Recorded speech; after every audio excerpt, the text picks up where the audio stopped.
নমস্কার দর্শক বন্ধুরা, একটি প্রশ্ন আমাদের মনের মধ্যে প্রায় তৈরি হয়।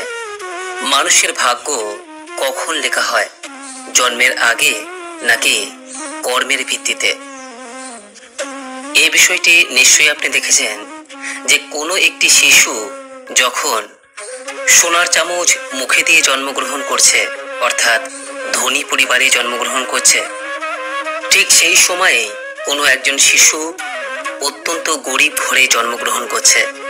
কেন এই বিষয়টি হয়ে থাকে? তাহলে কি বলা যায় যে কোনো মানুষের ভবিষ্যৎ জন্মের আগে থেকেই ঠিক করে থাকে? বন্ধুরা, এই প্রশ্নটি সবসময় যথেষ্ট বিতর্ক তৈরি করেছে। কিছু মানুষ মনে করেন যে ভবিষ্যৎ আমাদের কর্মের উপর নির্ভরশীল। আমরা যেরকম কর্ম করি তার ভিত্তিতেই আমাদের আগামীকালের দিনগুলি নির্ভর করে।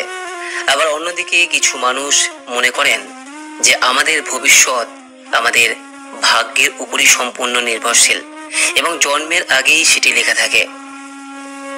কোনটি আসলে ঠিক, কি বলছে আমাদের শাস্ত্র, আজ এই বিষয় নিয়েই এই ভিডিওতে আপনাদের সামনে আলোচনা করব। আশা করি দর্শক বন্ধুরা এই ভিডিওটি আপনাকে সমৃদ্ধ করবে। নমস্কার দর্শক বন্ধুরা, অমৃত কথা এই চ্যানেলে জানাই আপনাদের সুস্বাগতম। ভারতীয় দর্শন, শাস্ত্র এবং বিভিন্ন দেবদেবীর পূজা অর্চনা পদ্ধতি এই চ্যানেলের মূল আলোচনার বিষয়বস্তু। বন্ধু, How was the date? Extra fun. जब मैंने मूवी और डिनर का प्लान करा, So smooth. क्या बात है। एंड फाइनली जब उसने मेरे ट्रैवल वीडियोस देखे, तब उसने बोला So stunning. थोड़ा एक्स्ट्रा होना तो बनता है, जब ये एक्स्ट्रा है। मोटो G35 5G एक्स्ट्रा है। Hello, Moto. বন্ধুরা, এই বিষয়টি নিশ্চয়ই আপনি জানেন যে ভগবান শ্রীকৃষ্ণের জন্মের আগেই আকাশবাণী হয়েছিল যে দেবকীর অষ্টম পুত্র কংসের বধ করবে।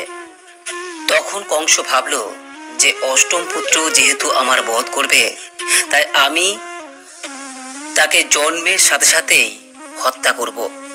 আর এই চিন্তা ভাবনার সঙ্গে কংস দেবকীর সমস্ত পুত্রগুলিকে জন্মানোর সাথে সাথেই তাদেরকে হত্যা করতে থাকে। এইভাবে দেবকীর অষ্টম পুত্র যখন জন্ম নেওয়ার সময় হয়, তখন দেখা যায় যে সেই সন্তান না তো শুধু জন্মই নেয়, বরং সে বড় হয় এবং শেষ পর্যন্ত কংসকে সে বধ করে। আর সে আর কেউই নয়, আমাদের সকলের আরাধ্য ভগবান শ্রীকৃষ্ণ। সুতরাং এই ঘটনা থেকে এই বিষয়টি আমরা পরিষ্কার বুঝতে পারি যে শাস্ত্রীয় গ্রন্থ বলছে কংসের পরিণতি প্রথম থেকেই নিশ্চিত ছিল, তাই হাজার চেষ্টা করেও কংস তার নিয়তি এড়াতে পারেনি। কংসের কবে, কিভাবে, কার হাতে মৃত্যু হবে, এগুলি তার জন্মের পূর্বেই লেখা হয়েছিল। ঠিক সেই রকমই রামায়ণে কি ঘটনা ঘটবে, ভগবান শ্রী রামচন্দ্রের হাতেই রাবণের যে বধ হবে এবং একদিন শ্রী রামচন্দ্র, মাতা সীতা ও লক্ষ্মণকে বনবাসে যেতে হবে, এই সমস্ত কিছুই ঘটনা সম্পূর্ণরূপে ঘটার বহু পূর্বেই শ্রী বাল্মীকির দ্বারা লেখা হয়েছিল। এমনটাই কিন্তু বলছে আমাদের শাস্ত্রীয় গ্রন্থ। এমনকি মহাভারতের ক্ষেত্রেও এই বিষয়টি একইভাবে প্রযোজ্য। মহাভারতের বিভিন্ন ঘটনাগুলি ঘটার পূর্বেই মহর্ষি বেদব্যাস মহাভারত রচনা করেছিলেন।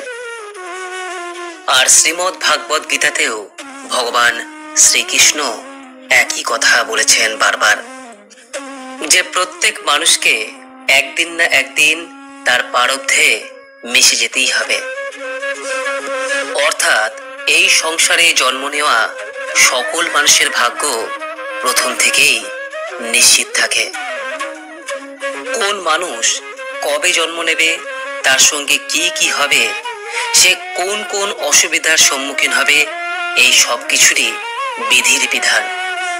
তাহলে বন্ধুরা, এখানে এই প্রশ্নটি উঠে আসে যে সব কিছুই যদি পূর্ব থেকে লেখা হয়ে থাকে, তাহলে আমাদের কর্মের ভূমিকা কি? আমাদের কর্মের কি কোনো প্রয়োজনীয়তা রয়েছে? কারণ কংস, রাবণ তারা তাদের ভবিষ্যৎ আগাম জেনেও কিন্তু শত চেষ্টা করেও তাদের মৃত্যু এড়াতে পারেনি। আকাশবাণী বা ভবিষ্যৎবাণী সত্য হয়েছে। তাহলে এই প্রশ্নটা ওটা স্বাভাবিক যে কর্ম করে আমাদের লাভ কি? বন্ধুরা, এখানেই আমাদের ভগবান শ্রীকৃষ্ণের শ্রীমদ্ ভাগবত গীতার কথাগুলি এর যথার্থ উত্তর ব্যক্ত করে। বন্ধুরা, শ্রীমদ্ ভাগবত গীতা অনুসারে মানুষের এ জন্মের কর্মের ফল কেবলমাত্র এ জন্মের মধ্যেই সীমাবদ্ধ থাকে না। তার মনুষ্যরূপে এক একটা জন্মের কর্মের ফল তার পরবর্তী জন্মের ভাগ্য নিয়ন্ত্রণ করে। তার এ জন্মের কর্মের প্রকৃতি দেখে ঠিক করা হয় যে পরবর্তী জন্মে সে গরিব ঘরে জন্মগ্রহণ করবে, নাকি ধনী পরিবারে জন্মগ্রহণ করবে, স্ত্রী হয়ে জন্মগ্রহণ করবে নাকি পুরুষ হয়ে, এমনকি কোন দেশে সে জন্মগ্রহণ করবে এবং কেমন ভাবে জন্মগ্রহণ করবে, এই সমস্ত কিছুই নির্ভর করে তার এ জন্মের কর্মের ফলের উপর ভিত্তি করে। কোনো মানুষ তার এ জন্মে করা কর্ম অনুযায়ী কর্মফল ভোগ করার পূর্বেই যদি মৃত্যুপ্রাপ্ত হয়, তাহলে তার এ জন্মে করা কর্মের ফল পরবর্তী জন্মে বর্তায়। এই বিধির বিধানে কেউই বাদ যায় না, এমনকি মনুষ্যজনিতে জন্ম নেওয়া ভগবানও নয়।